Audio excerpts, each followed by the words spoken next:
మీకు అందరికీ మనస్ఫూర్తిగా ధన్యవాదాలు తెలియజేస్తున్న మిత్రులారా భౌగోళిక రాష్ట్రాలుగా విడిపోయినాం. ఇక్కడ ఉన్నప్పుడు మనకు ఆంధ్రప్రదేశ్ తెలంగాణ, కానీ మన హక్కుల కోసం మన ఆస్తులు కొల్లగొట్టడానికి ఢిల్లీ పెత్తందారులు మన మీద దండయాత్ర చేస్తే మనం తెలుగు వాళ్ళం, మనం అన్నదమ్ములం ఒకరికి ఒకరు అండగా నిలబడి ఢిల్లీ నుంచి సుల్తానులు వచ్చినా జాగీర్దారులు జమీందారులు వచ్చినా తెలుగు గడ్డ మీద ఇటుక పెళ్ళను కూడా తీయలేరు, విశాఖ ఉక్కును ఒక ఇంచు కూడా కదిలించలేరు అని చెప్పి నేను ఈ సందర్భంగా తెలియజేయదలుచుకున్నా.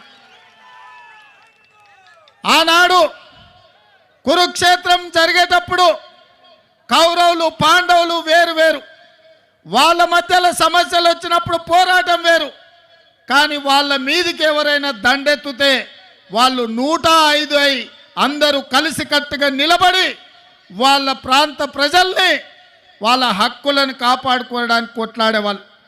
ఇవాళ కూడా మిత్రులారా చాలామందికి అనుమానాలు ఉండొచ్చు, అపోహలు ఉండొచ్చు, వైఎస్ఆర్ వారసులు ఎవరు అని. నేను ఇవాళ ఒక్క మాట చెప్పదలుచుకున్న మిత్రులారా, వైఎస్ఆర్ సంకల్పాన్ని నిలబెట్టేటోళ్ళే వైఎస్ఆర్ వారసులు అవుతారు తప్ప వైఎస్ఆర్ ఆశయాలకు వ్యతిరేకంగా వైఎస్ఆర్ గారి యొక్క ఆఖరి కోరికకు వ్యతిరేకంగా మాట్లాడే వాళ్ళు ఏ రకంగా వైఎస్ఆర్ వారసులు అవుతారో మీరు ఒక్కసారి ఆలోచన చెయ్యండి. ఇవాళ ఆంధ్రప్రదేశ్లో ఇక్కడున్న పరిస్థితులు, ఇక్కడి రాజకీయాలను కాంగ్రెస్ పార్టీ తెలంగాణ శాఖ అధ్యక్షుడిగా, తెలంగాణ రాష్ట్ర ముఖ్యమంత్రిగా కొన్ని సంవత్సరాల నుంచి నిశితంగా గమనిస్తున్నా. ఈ ప్రాంతానికి ఇక్కడ పాలించే నాయకులుగా మేము కావాలనుకుంటున్నారు, కానీ ప్రశ్నించే గొంతులు ఎవరు ఈ ప్రాంతంలో లేరు.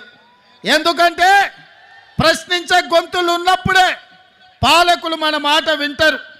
ఢిల్లీలో ఉన్న మోడీ ఇవాళ ఈ ప్రాంతం మీద ఆధిపత్యం చెలాయించాలనుకుంటున్నాడంటే ఈ ప్రాంతం నుంచి మోడీని ప్రశ్నించే వాళ్ళు లేకపోవడం వల్లనే ఇవాళ మీ హక్కుల గురించి ఎవరు మాట్లాడతలేరు.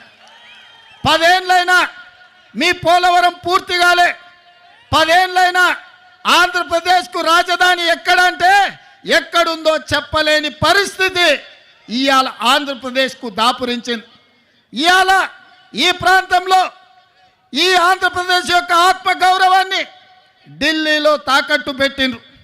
ఆనాడు ఈ తెలుగు రాజకీయాల నుంచి, ఈ తెలుగు నేల నుంచి నీలం సంజీవారెడ్డి గారు కావచ్చు, పివి నరసింహారావు గారు కావచ్చు, ఆ తర్వాతి తరంలో మనకు ఎన్టీఆర్ కావచ్చు,